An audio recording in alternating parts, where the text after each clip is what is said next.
So why aren't people making clear decisions then? Why is it still so neck and neck? Is there a bit of you that which thinks, I wish I'd taken more risks, I wish I'd had more face-to-face meetings, less photo calls, maybe done those debates, and maybe I could have cut through?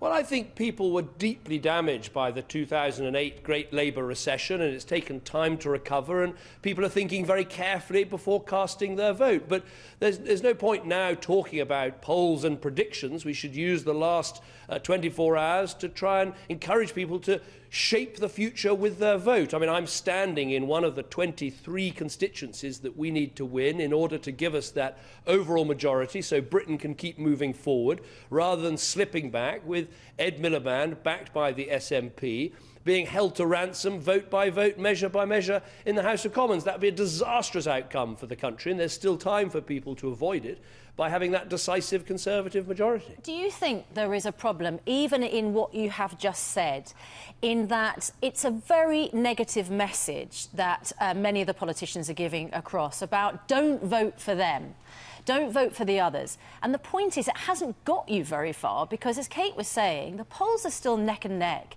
and the positive messages are getting lost. People will, decide who they vote for on a clear campaign message, not on being told by politicians who not to vote for.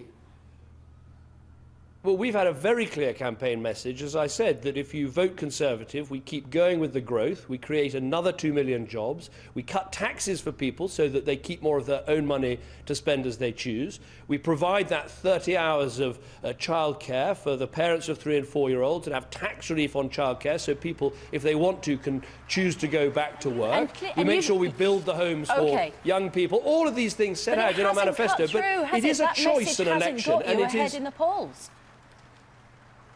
Well, you keep saying that, but of course there is only one poll that matters, and that's on Thursday, and that's when people will make their decision. And I think it's right to talk about the issues in front of the election, and then we can analyse the results after the election. But my point is there's still time for people to make that decisive choice, but it is a choice, and I make no apology for saying, look, there's a very positive vision with the Conservatives of building on the hard work and the shared sacrifice of the last 5 years.